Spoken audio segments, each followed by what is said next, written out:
أقبل شهر رمضان، شهر الخيرات، شهر البركات. أقبل شهر رمضان، شهر العتق من النيران. شهر رمضان الذي أنزل فيه القرآن هدى للناس وبينات من الهدى والفرقان.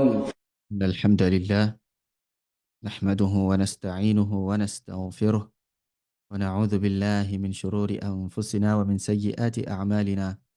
من يهده الله فلا مضل له ومن يضلل فلا هادي له، وأشهد أن لا إله إلا الله وحده لا شريك له، وأشهد أن محمدا عبده ورسوله صلى الله عليه وعلى آله وسلم، وعلى أبويه الرسولين النبيين الكريمين إبراهيم وإسماعيل، وعلى كل النبيين والمرسلين وآل كل، وسلم تسليما كثيرا. أما بعد، فإن أصدق الحديث كتاب الله، وأحسن الهدي هدي محمد صلى الله عليه وعلى آله وسلم، وشر الأمور محدثاتها، وكل محدثة بدعة، كل بدعة ضلالة، وكل ضلالة في النار. أما بعد، السلام عليكم ورحمة الله وبركاته.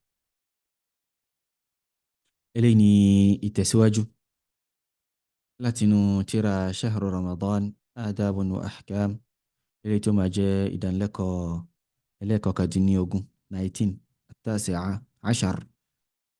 A wà lórí المسألة الثانية ní abẹ́ ọ̀rọ̀ nípa المسافر àti tútúnu المسافر nínú Ramadan. أفاني المسألة الثانية، مسألة لكجني حد السفر المبيح للفطر، gbèdéke ìrìn àjò tí máa ń mú yàn ṣe kíni, tí máa ń mú yàn túnú. So wọ́n ní pé المسافر الذي يجوز له الفطر هو المسافر سفرا تقصر فيها الصلاة. onírìn àjò tí ó tọ́ kó má gbààwẹ̀ Ramadan, òun lónírìn àjò tó yẹ pé ó travel ó rìnrìn àjò kan tó yẹ pé èèyàn máa ń dín ìrun kù nínú ìrìn àjò náà. وهي 84 كيلومتر، òun sì ní 84 kilometers. وقد ذهب إلى هذا القول جمهور أهل العلم. so ọ̀pọ̀lọpọ̀ náà olùmọ̀ ló lọ síbi ọ̀rọ̀ yìí pé eléyìí tó lálàáfíà iná ni. àwọn ṣàlàyé lórí pé nǹkan tí kò lálàáfíà iná ni pẹ̀lú ẹ̀rí látinú al-Qur'an, látinú sunna, bákan náà nínú ọ̀rọ̀ àwọn olùmọ̀ àti kóòtì aya àti kóòtì hadith àti kóòtì athar, bákan náà kóòtì ọ̀rọ̀ apákan náà olùmọ̀ gẹ́gẹ́ bí Ibn Qudama rahimahullahu ta'ala, gẹ́gẹ́ bí an-Nawawi. so ibi tí wọ́n ń ṣe nisba rẹ̀ sí ahlu zahir, gẹ́gẹ́ bí Ibn Rushd al-Hafid, bákan náà Ibn Taymiyyah rahimahullahu azza wa jal. so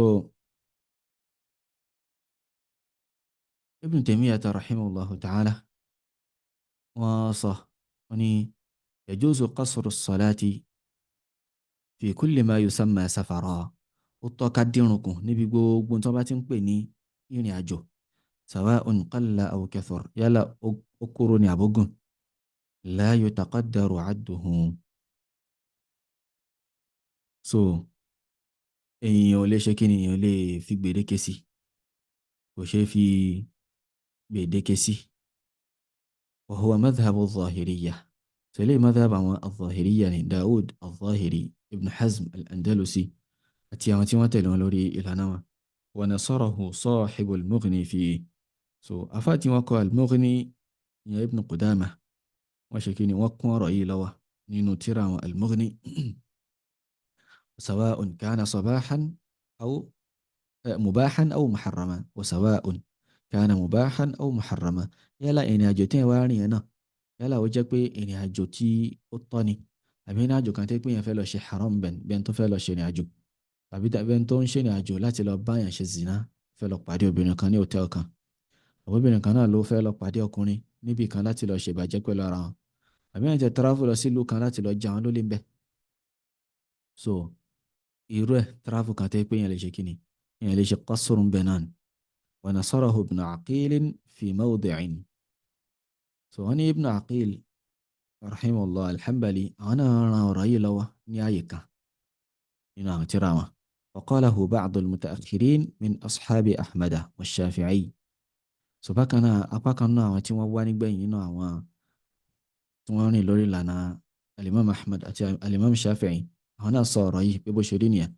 وسواء نوى إقامة أكثر من 4 أيام أو لا. yálà ó ti wà láníyàn pé òun fẹ́ dúró nílùú yẹn ju ọjọ́ mẹ́rin lọ ni àbí kò fẹ́ dúró tó ọjọ́ mẹ́rin. so eléyìí náà òun náà ń bọ̀ nínú ọ̀rọ̀ àfà. so tí wọ́n sọ pé al-mas'alatu thalitha náà sọ pé téèyàn bá travel tó wá dúró sílùú tó travel lọ ju ọjọ́ mẹ́rin lọ, so kò tọ́ fún rẹ̀ níbẹ̀ kò ṣe kí ni kó máa túnu. ìyẹn rúkṣọ̀ tó túnu fún onírìn àjò yẹn kò sí fún irú èèyàn bẹ́ẹ̀. Insha Allah ta'ala àlàyé ń bọ̀ lórí eléyìí náà. so Ibn Taymiyyah rahimahullah ta'ala wọ́n ti ṣàlàyé fún wa náà wípé nǹkan yìí so yálà èèyàn ńlá níyàn pé èèyàn fẹ́ dúró ń bẹ̀ fún ọjọ́ mẹ́rin àbí jù bẹ́ẹ̀ lọ ni àbí èèyàn tiẹ̀ ní, so èèyàn ṣe kí ni èèyàn máa ṣe kí ni èèyàn máa ṣe qasru náà ni èèyàn máa ṣe qasru as-salah. wọ́n ní wa ruwiya hadha an jama'atin min as-sahaba. wọ́n sì gba nǹkan yìí wá láti ọ̀dọ̀ apá kan náà àwọn sàhábà.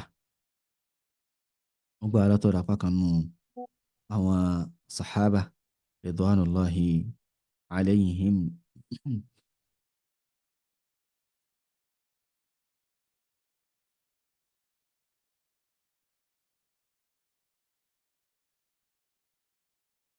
so lẹ́yìn náà al-imam ibn al-qayyim rahimahullah ta'ala wọ́n ní walam yahidda sallallahu alayhi wa sallam li ummatihi masafatan mahdudatan lil qasr wal fitr. wọ́n lánàá bí sallallahu alayhi wa sallam kò fi gbèdéke kan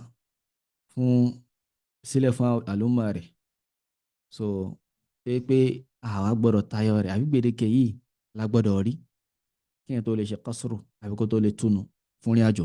Nabi sallallahu alayhi wa sallam kò fi gbèdéke kan kalẹ̀ fún nǹkan yìí. bal atlaqa lahum dhalika fi mutlaqi safar wa darbi fil ard. lórí kí n pé Nabi sallallahu alayhi wa sallam ó ju nǹkan yẹn kalẹ̀ fún wọn níbi gbogbo tó bá ń pè ní ìrìn àjò. kama atlaqa lahum at-tayammuma fi kulli safar. gẹ́gẹ́ bó ṣe fún wọn ní ọ̀nà náà pé wọ́n lè máa ṣe tayammum níbi gbogbo ìrìn àjò wọn. wa amma ma yurwa anhu وأما ما يروى عنه في التحديد باليوم أو اليومين أو الثلاثة فلم يصح عنه منها شيء البتة والله أعلم. wọ́n ní àwárí tí wọ́n máa ń gbà látọ̀dọ̀ Nabi sallallahu alaihi wasallam wípé ó fi gbèdéke sí pé bóyá ẹni tó bá ṣe ìrìn àjò ọjọ́ kan àbí ọjọ́ méjì àbí ọjọ́ mẹ́ta yẹn gbogbo àyàn ló tó lè ṣe qasru. wọ́n ní kò ṣe kí ni falam yasih anhu minha shay'un البتة kankan náà kò lálàáfíà dọ́dọ̀ Nabi sallallahu alaihi wasallam. ìkankanú rẹ̀ olálàáfíà látọ̀dọ̀ Nabi sallallahu alayhi wa ala alihi wa sallam. Ibn al-Qayyim wa ni wallahu a'lam, Allahu ló ní májùlá. torí wa Zadul Ma'ad fi hadyi khayril ibad ti Ibn al-Qayyim rahimahullahu ta'ala. al-Imam ash-Shawkani rahimahullahu ta'ala wa ni pé al-hasilu anna hadhihi at-taqdirat la tadullu ala adami jawaz al-qasri fima dunaha. ni pé summary eléyìí tí a fẹ́ ṣàlàyé ń bẹ tá a fẹ́ mú jáde òun ni pé gbogbo ìgbèdéke táwọn èèyàn fi sí ìrìn àjò yìí kò sí nǹkan kan nù rẹ̀ tó ń tọ́ka sí pé kò tọ́ kí ẹ wá ṣe qasru níbi tó bá kéré sí àwọn ìgbèdéke tí wọ́n gbé kalẹ̀ yìí. ma'a kawniha muhtamilatan an yakuna qasidan li safarin huwa khalfa dhalika al-miqdar. so tó ń ti pé nǹkan yẹn gan ó tún ṣe kí ni ó ní ihtimal ó kó sínú pé èèyàn lè ṣe kí ni èèyàn lè ní èròǹgbà láti travel ní ìrìn àjò ilé ìtẹ́ pé ó kéré sí miqdar tí àwọn èèyàn gbé kalẹ̀ yẹn. wa an yakuna dhalika huwa muntaha safari. sọ̀tọ̀ kó jẹ́ pé ilé miqdar yẹn ìrìn àjò kékeré yẹn òun níbi tí ìrìn àjò rẹ̀ parí mọ́. so wọ́n á ní pé falwajib eléyìí tó jẹ́ ọ̀ranyàn ni pé ar-ruju' ila ma yasduqu alayhi annahu safar. èyí tó jẹ́ ọ̀ranyàn ni pé kọ́ńkálukú wa padà síbi gbogbo tí wọ́n bá ń pè ní ìrìn àjò. wa anna al-qasida ilayhi musafir wa anna al-qasida ilayhi musafir tó jẹ́ pé ẹnikẹ́ni tó bá fẹ́ ṣe irú nǹkan bẹ́ẹ̀ a sọ pé ẹni bẹ́ẹ̀ nǹkan musafir ní onírìn àjò ni wala rayba anna ahla al-lugha يطلقون اسم المسافر على من شد رحلة وقصد الخروج من وطنه إلى مكان آخر أنكو دا سي méjì wípé àwọn àfẹ́lédè Lárúbáwá so wọ́n máa pè ní onírìn àjò orúkọ pé onírìn àjò yẹn wọ́n máa fi pè gbogbo ẹni tó bá kó ẹrù rẹ̀ tó sì jáde tó fẹ́ tó pé ó ń gbèrò láti jáde kúrò nínú ìlú rẹ̀ lọ sí ìlú mi irú ẹni bẹ́ẹ̀ nǹkan onírìn àjò náà ni fahadha yasduqu alayhi annahu musafir irú eléyìí so ká pè ní musafir ó ṣe kí ni ó bá mu wa annahu daribun fil ard tó onírìn àjò ni ẹni tó fẹ́ rìn lórílẹ̀ náà tó fẹ́ ṣe ní àjò.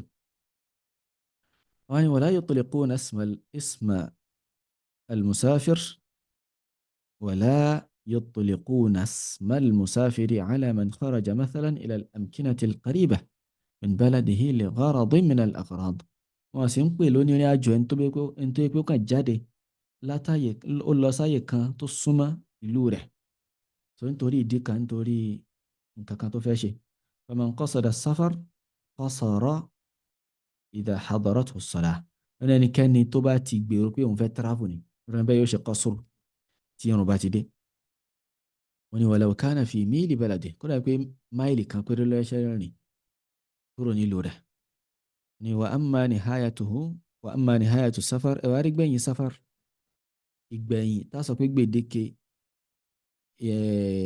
traveling tó gùn jù pé tó bá ti ń ju nǹkan báyìí lọ èèyàn tó gbọdọ̀ ṣe qasru ma ní pé falam yarid ma yadullu ala anna safara alladhi يقصر فيه الصلاة هو أن يكون المسافر قاصدا لمقدار كذا من المسافة فما فوقها so ní pé وأما نهاية السفر rí gbẹ̀yìn safar so kò sí nǹkan kan tó wá tó ń tọ́ka sí pé safar traveling téèyàn ó ti ṣe qasru salat wọ́n ní pé kó yẹ pé musafiru ó wá gbèrò láti ṣèrìn àjò pé distance yẹ ó ṣe kí ni ó tó masáfà kan pàtó tó distance kan pàtó tàbí tó bá ti wá jù lọ. wọ́n ní وقد صح النهي للمرأة أن تسافر بغير محرم 3 أيام so ó sì rinlẹ̀ pípé Ànábì sallallahu alayhi wa sallam ó kọ̀ fóbìnrin láti travel láì ní mahram fún ọjọ́ mẹ́ta nínú rìwáyà mi masirata yawmin wa layla ìrìn àjò ọjọ́ kan àti òru kan iná ni wọ́n sọ. وفي رواية nínú rìwáyà mi أن تسافر بريدا àyíkó tí ìrìn àjò barid kan yẹn ni pé nisfu al-yawm ìlàjì ọjọ́ so obìnrin gbọ́dọ̀ rìn àjò bẹ́ẹ̀ láì ṣe kí n láì ní mahram. wọ́n ní fasamma an-nabiyyu sallallahu alayhi wa sallam kulla dhalika safara anabi sallallahu alayhi wa sallam gbogbo àwọn nǹkan tá a kà yí pátá lànàbí pé ní travel gbogbo lànàbí pé ní ìrìn àjò. يعني أن تسافر بعيدا أن تسافر مسيرة يوم وليلة أو أن تسافر 3 أيام كلنا أجو جمتا كلنا أجو أجو كوروكا كلنا أجو لا جوجو كلنا أجو لا نبي كوجي يعني وأقله البريد اللي تسين كيري جنبه هنا البريد إلى جوجو يعني فكان القصر في البريد واجبا so qasru ni ká dírun kù níbi ìrìn àjò albarid ìrìn àjò ìlàjì ọjọ́ kan so wájibù náà walakinahu la yanbaghi thubutu alqasri fima duna albarid illa an yathbuta inda ahli al-lugha wọ́n ní ṣùgbọ́n kò wá nílẹ̀ wípé èèyàn máa kí qasru níbi ìrìn àjò tó bá kéré sí albarid àfi tí ó bá ṣe kíni tó bá rinlẹ̀ bẹ́ẹ̀ lọ́dọ̀ àwọn onílùgha aw fi lisani ahli ash-shar'i أن من قصد دون البريد يقال له مسافر àbíkó tí wàá nílẹ̀ lọ́dọ̀ àwọn nínú ṣẹ̀ríà wípé ẹni tó bá ṣèrìn àjò tó gbèrò láti ṣèrìn àjò ní tó kéré sí barid wípé rẹ̀ níbẹ̀ nǹkan wọ́n máa pè ní musafir ilé wa nù tíra Shawkani tí wọ́n korúkọ ní as-Saylu al-Jarrar 188. bákan náà Al-Imam Shanqiti rahimahullah ta'ala náà àwọn tí wọ́n lọ síbi ìròrí iná ilé pé kí ni gbogbo tó bá ti ń pè ní ìrìn àjò iná lè máa ń ṣe qasru ń bẹ̀. Al-Imam Shinqiti rahimahullah ta'ala nínú tírà wọn tafsir wọn Adwa'ul Bayan fi idah al-Qur'an bil-Qur'an wọ́n ní aqwa al-aqwal wọ́n ní aqwa al-aqwal fima yadhharu li hujjatan huwa qawlu man qala wọ́n ní ọ̀rọ̀ tó fi ń lágbára jù níbi tó hàn sáwọn nínú ẹ̀rí òun ni ọ̀rẹ́ tó sọ pé inna kulla ma yusamma safaran walaw qasiran tuqsaru fihi as-salah òun lọ̀rẹ́ tó sọ pé gbogbo ẹni tí wọ́n bá ti ń pè ní ìrìn àjò gbogbo tí wọ́n bá ti ń pè ní ìrìn àjò kódà kó kúrú iná lè máa ń ṣe kí n lè máa ń ṣe qasru salati níbẹ̀ bí itlaqi safari fi nusus torí pé nínú àwọn ẹ̀rí látinú hadithu látinú àyà ni wọ́n kàn sọ pé sáfárì náà ni ìrìn àjò lásán ni wọ́n sọ wọ́n sọ pé pẹ̀lú masáfà báyìí àbí masáfà báyìí àbí distance báyìí. So Ibn Uthaymin rahimahullahu ta'ala àwọn náà sọ wọ́n ní pé as-sahihu eléyìí tó lálàáfíà annahu la hadda lis-safari bil-masafa li'anna at-tahdida kama qala sahibu al-Mughni yahtaju ila tawqif. wọ́n lélẹ̀ tó lálàáfíà ni pé kò sí gbèdéke kan kò sí distance kan kò sí haddu kan fún ìrìn àjò pẹ̀lú distance pa àwọn pé distance báyìí wọ́n ní torí pé tá a bá fẹ́ gbé distance yìí kalẹ̀ gẹ́gẹ́ bí Ibn Qudama yẹ sọ afátọkọ al-Mughni wọ́n yẹ sọ pé yahtaju ila tawqif wọ́n bùkátà sí ẹ̀rí wa laysa lima sara ilayhi al-muhiddina hujja kò sì sẹ́rí kankan fún àwọn tí ibi tí àwọn al-muhaddidin wa laysa lima sara ilayhi al-muhaddiduna hujja tó ń táwọn al-muhaddiduna àwọn tó ń gbégbèdéke kalẹ̀ distance kalẹ̀ fún kan yẹn kò sẹ́rí kankan fún wọn. wa aqwalu sahaba muta'aridatun mukhtalifa ọ̀rọ̀ àwọn sahaba ni ó takọ̀rọ̀ àwọn fòdí gbára wọn wa la hujjata fiha ma'a al-ikhtilaf kò sẹ́rí ń bẹ ní pẹ̀lú ìyapa kò sẹ́rí náà àwọn sahaba pẹ̀lú pé ìyapa ń bẹ láàrin wọn àní fọ̀rọ̀ kan ṣẹ̀rí lórí ẹnìkan àfi tí ó bá lẹ́rìí lókù. So Ibn Uthaymin rahimahullah ta'ala wọn tó sọ láyé mi eléyìí wọn sọ nínú ash-Sharh al-Mumti' mujallad ẹlẹ́kẹrin page 351 wọn sọ láyé mi pé idha kana lam yurwa 'an ar-rasul sallallahu alayhi wa sallam taqyidu as-safari bil-masafa tó bá jẹ́ kí wọ́n gbọ́ alátọ́dà nabi sallallahu alayhi wa sallam wípé wọ́n kọ ìyáda ó de ìrìn àjò pẹ̀lú distance kan pàtó wa laysa hunaka haqiqatun lughawiyyatun tuqayyiduhu yóò dẹ̀ sí pàápàá èdè kan tó ń de nǹkan yẹn táwọn sọ pé bóyá gbólóhùn kan ni wọ́n sọ táwọn sọ pé gbólóhùn yìí tó ń túmọ̀ sí báyìí náà ilé gbólóhùn yìí ó ń túmọ̀ sí pé kí ni ó ń túmọ̀ sí distance báyìí kò sí nǹkan kan tó ń túmọ̀ sí nǹkan yẹn nínú àwọn ọ̀rọ̀ tó wá. wọ́n tó wáyé pé ilé ìbò ṣe rí ní eléyìí o kana al-marji'u fihi ila al-'urf yóò jẹ́ pé n tá padà sí òun ni culture ẹnìkọ̀ọ̀kan wa.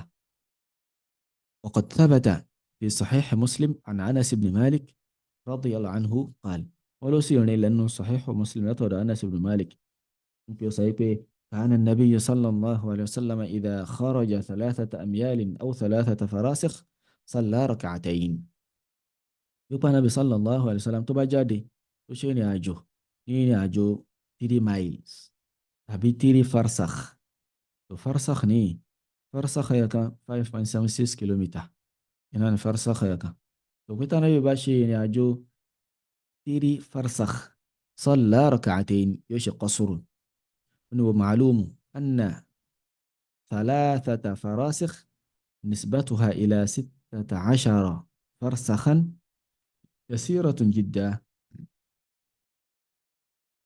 wọ́n tó dàgbà jùmọ̀ ni pé farsakh mẹ́ta yìí so bó ṣe rí sí 16 farsakh as in n tó wà láàrin méjèèjì ó kéré as in nísbà wọn àjọṣepọ̀ tó wà láàrin wọn nǹkan tó kéré ni. wọ́n ní fas-sahihu annahu la hadda lil masafa ilé tó lálàáfíà ni pé kò sí gbèdéke kankan fún distance tí yẹn gbọ́dọ̀ travel kí yẹn tó ṣe qasru wa innama yurja'u fi dhalika ila al-'urf eléyìí ìyẹn ó padà síbi urfu ni ìyẹn ó padà síbi culture ní kọ̀ọ̀kan wa ni eléyìí wà nù ash-sharh al-mumti' ala zad al-mustaqni' ti sheikh ibn Uthaymin mujallad ẹlẹ́kẹ̀rin page 352 sí 353. lẹ́yìn náà ẹni tí a mọ̀rọ̀ wọn gbàgbẹ́yìn òun náà ni al-Imam al-Albani rahimahullahu ta'ala nínú silsilatu al-ahadith as-sahiha wọn mujallad aláwọ̀kọ́ page 311 wọ́n ní wa qad ikhtalafa al-ulama'u fi al-masafati allati tuqsaru fiha as-salatu ikhtilafan kathiran jidda.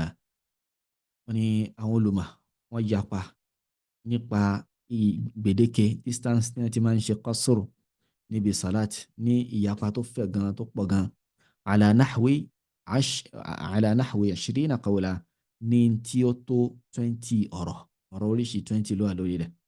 wọ́n ní wa ma dhakarnahu an ibn Taymiyyah wa ibn al-Qayyim aqrabuha ila as-sawab.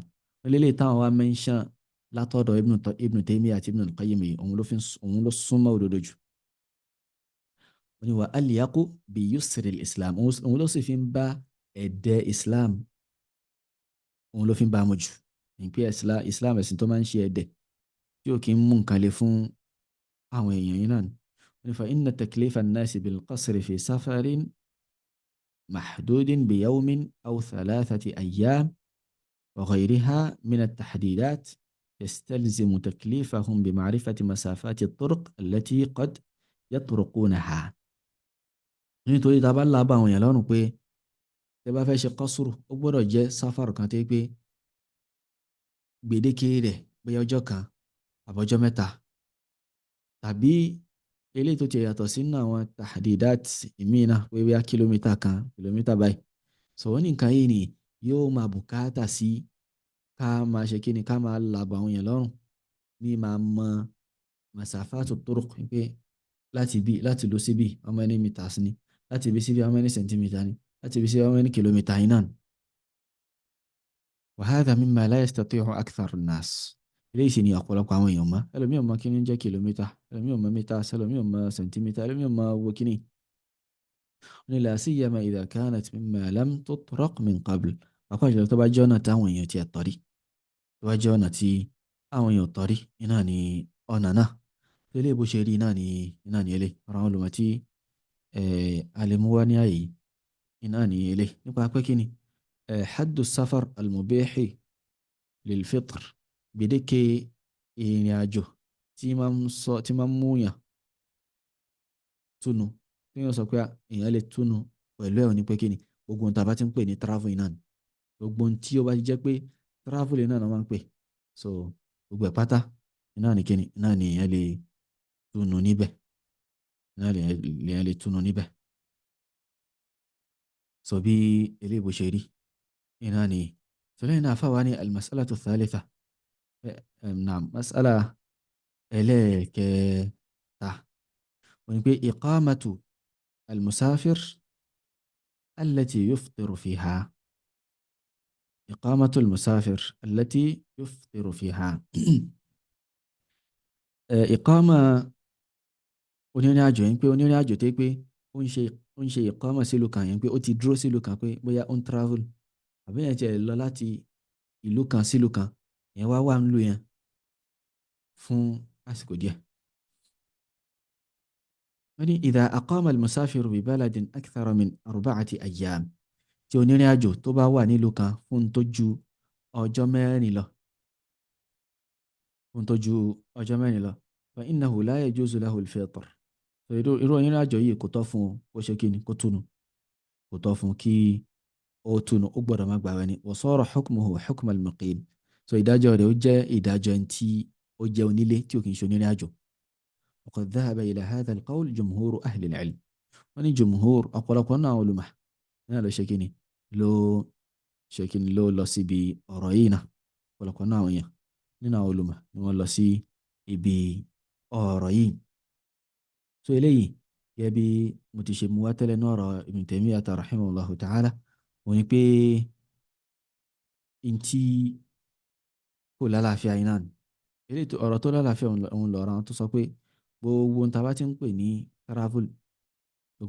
ní travel òun ni kíni èèyàn lè ṣe qasru ńbẹ̀ so bẹ́ẹ̀ náà wá ní èèyàn lè ṣe kíni èèyàn lè túnu èèyàn ní àǹfààní láti túnu ńbẹ̀ èèyàn torí pé ìròyìn jíjẹ́ onírìn àjò yẹn ó sì wà lórí èèyàn ò tí ì dónílé onírìn àjò náà lèèyàn pàápàá jùlọ téèyàn bá mọ̀ pé ọjọ́ báyìí ni mo fẹ́ lò ńbẹ̀ so tàbí tí wọ́n ti mọ̀ kí máa padà sílùú mi ṣùgbọ́n mo lọ sí ìlú kan láti lọ lo àsìkò díẹ̀ sórí ẹni bẹ́ẹ̀ onírìn àjò náà sì ni.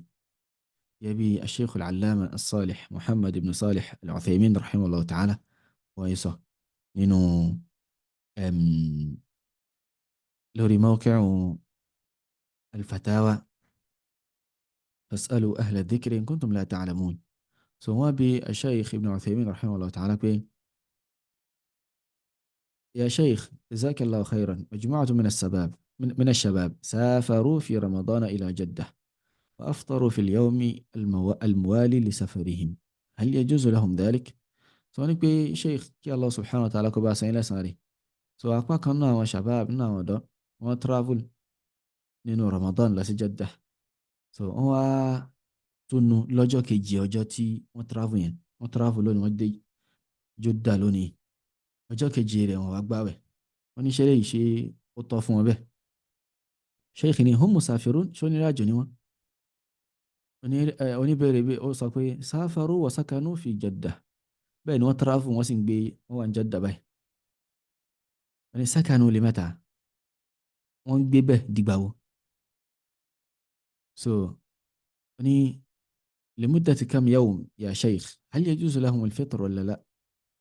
so àti ìgbà wo ni wọ́n lè ṣe kíni ni wọ́n lè wà ń bẹ̀dà tí wọ́n ní gbààwẹ̀ àbí ìgbà wo ni wọ́n máa jẹ́ onírìn àjò dà pé ṣé ó tọ́ fún wọn kí wọ́n má gbààwẹ̀ àbí tí wọ́n ṣe yẹn ṣé ó tọ́ fún wọn bẹ́ẹ̀ tó tí wọ́n gbààwẹ̀ tí wọ́n sọ pé onírìn àjò làwọn. so sheikh wa ni at-ta'biru bi sakanu ghalat bal aqamu. so gbólóhùn tí ò ń lò wípé sákànú gbólóhùn yẹn kò correct. so n tí ó sọ ni pé aqamu láti tí àfáàná ló ń bí iná ilé idha aqama al-musafiru bi baladin aqama yìí náà ni wọ́n máa ń pè. so oníbèrè yẹn wá sọ pé naam aqamu ya sheikh ó correct rẹ̀. so sheikh wa ṣe bẹ̀rẹ̀ sí máa dáhùn pé tayyib ó dáwò la haraja alayhim kò sí aburú lórí wọn bí kan tí wọ́n ṣe yẹn. لو كانوا يريدون أن يقيموا كامل رمضان في الحجاز وفي واني حجاز يعني جدة بو رمضان وسنتو برمبه في مكة أو جدة فلهم أن يفطروا يلا مكة وفي دروسني أبي جدة وفي دروسني قطفوا كما شاكين كما قبابا لأنهم ما زالوا مسافرين تربي ونيني أجو شنوا ونيني أجو يناسنوا. so sa'il wa sọ pé jazakallahu khairan so ṣe àdúrà fún sheikh pé kọ́lọ́mọ bá san ní ẹ̀san rẹ̀.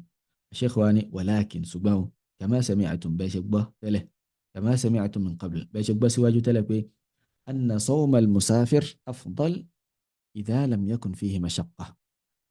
so kí aláwẹ̀ kí onírìn àjò kó gbààwẹ̀ wọn ló fi ń lóore fún jù tí ò bá sí mashaqqa ń bẹ tí ò sí nǹkan kan tí ó ní lára ń bẹ káláwẹ̀ àbí kó nírìn àjò kó gbààwẹ̀ wọn ló fi ń lóore fún jù tí ó bá sí ìnira fún un níbẹ̀. tó eléyìí bó ṣe rí náà ni eléyìí. tó lẹ́yìn náà àfáwá ní al-mas'alatu ar-rabi'a mas'ala ẹlẹ́ẹ̀kẹrin lábẹ́ àlámọ̀rí ni pé ajma'a al-ulama'u ala anna al-musafira mukhayyarun bayna as-sawmi wal-iftar. ẹnu àwọn olùmọ́kò lórí pé onírìn àjò ní wọ́n fún un ní ẹ̀sà láàrin kó gbààwẹ̀ àti kó ṣe iftarun èyí tó bá wù yìí náà ni kó ṣe ń bẹ̀ wọ́n fún un ní ẹ̀sà láti ṣe. qala ibn Abdil Barr fi at-Tamhid ibn Abdil Barr rahimahullah ta'ala nutira at-Tamhid wọ́n ní ajma'a al-fuqaha'u anna al-musafira bil-khiyar. nínú àwọn olùmọ́kò lórí pé onírìn àjò ní ó ní àǹfààní láti ṣe ẹ̀sà in sha'a sam wa in sha'a aftar. tó bá wù kó gbààwẹ̀ tó bá sì wù kó ṣe kíni kó túnu kó má gbààwẹ̀ tó bá wù kó gbààwẹ̀ tó bá wù kó má gbààwẹ̀.